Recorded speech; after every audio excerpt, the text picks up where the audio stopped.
Alright guys, so hopefully you're still with me. In the last video we made it so that we could submit the form and we added the meal item and the calories to the data structure. It also created an ID and we could see that down in the console when we called that log data method.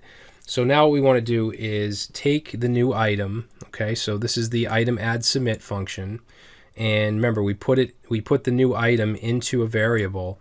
Now what we want to do is we want to add it to the UI. All right, so let's say add item to UI list. Okay, so to do that, we're going to use the UI controller, and we're going to call a method called add list item, and we're going to pass in that new item.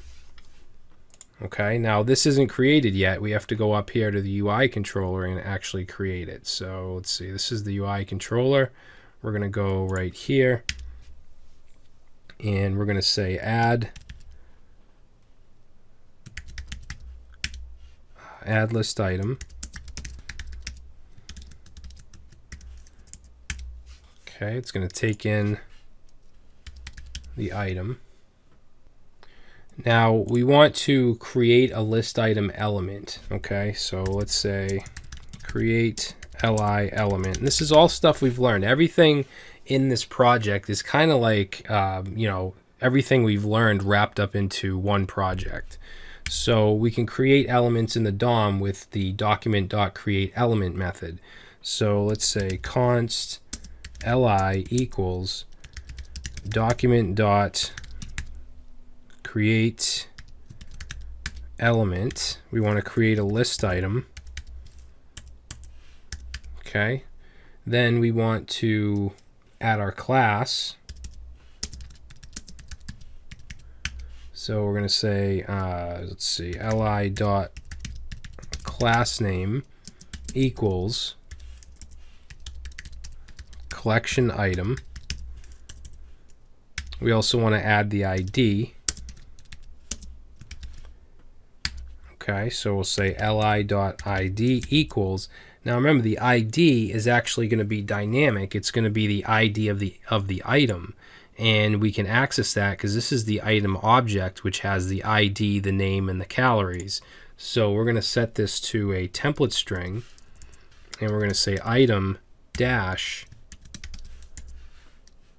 and then item.id. Okay, so that'll add the dynamic ID. Now we want to add the HTML. Actually, so for the HTML, let's say li.inner HTML equals template string. And what I'm going to do is copy, let's go up here.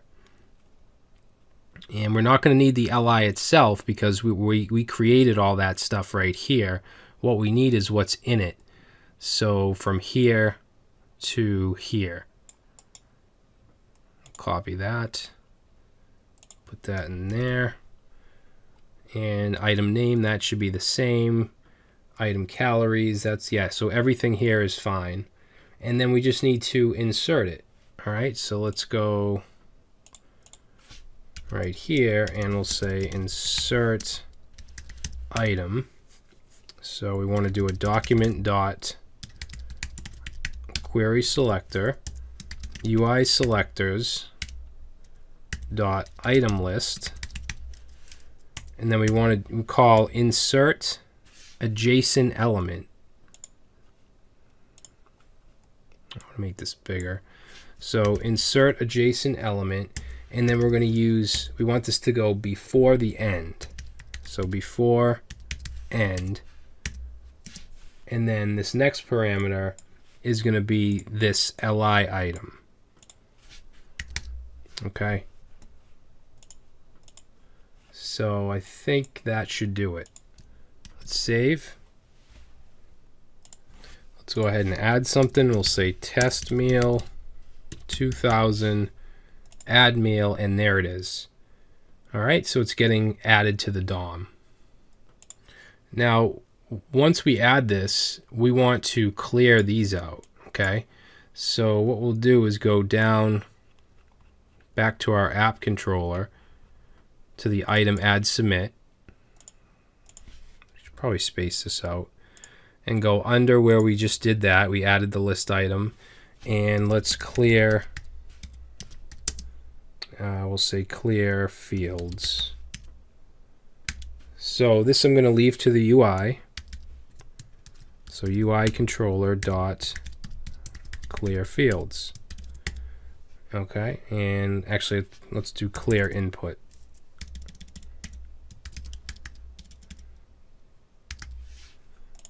So we'll go up here to the UI controller, clear input,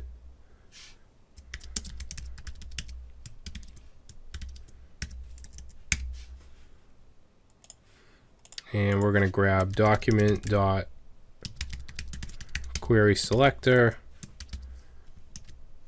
UI selectors dot input name. Whoops. What was it? Item name input. So item name input, we're going to set the value equal to nothing. All right, we want to do the same thing with the calories input. So we'll grab that and we'll change this to item calories input. So that way, and notice if we reload, that's going to go away because we haven't persisted the data anywhere. It's just in the local data structure. Later on, we're going to add it to local storage so that if we reload the app, it's still there. But that's not going to be till later. So if we add something in here, there we go. Now, notice that I was able to add something that's not a number here. That's actually something that I meant to change in the main index.html file. I want to change the calories from type text to type number. Okay, that way, if we try to enter text or letters, it doesn't work. It has to be a number. Okay, and notice when we enter it, these will clear. Okay, the input gets cleared. All right, so now that we can actually add stuff through the form, what I'm going to do is get rid of the hard-coded data. Where is it? So up at the top here, this stuff here. And I want to show you something. If we were to do item controller log data, whoops, what did I do? Item controller log data, and let's look at these items. Notice that only the one that we added, which is the one with the ID of 3, has this item before it because that was actually created with the constructor. Okay, we said new item. These other ones are just object literals, just pasted inside the array. Okay, so just something to take note of. So let's go ahead and I'm just going to comment these out. Okay, I won't completely delete them, but if we go ahead and save now, we're not going to have any initial data. We'll have to add something. So test 100, and then we can add the data. All right, now there's a couple things I want to do for cleanup. This line right here, if we check it out with the element inspector, the UL is there. Okay, even though there's nothing in it, and I don't want that. I don't want that line to show. So what we're going to do is in the UI controller, we're going to add a method called hide list.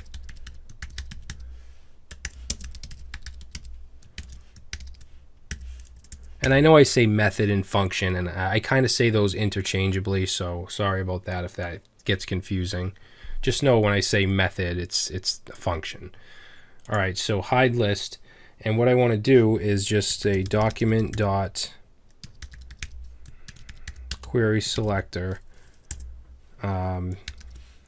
UI selectors dot item list, set the style dot display equal to none. Okay, so it's just going to hide the list. Now this is just creating the function, it's not actually doing anything.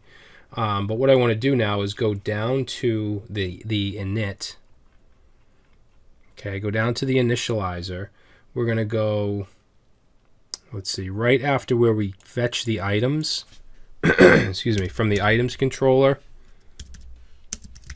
let's say check if any items. All right, so we're going to say if items dot length is equal to 0, so there's no items, then we're going to call UI controller dot hide list. Okay, else then we want to populate the items. So I'm going to just cut this and put that in there. So now if I save this, now that line goes away. So if I go and add something here,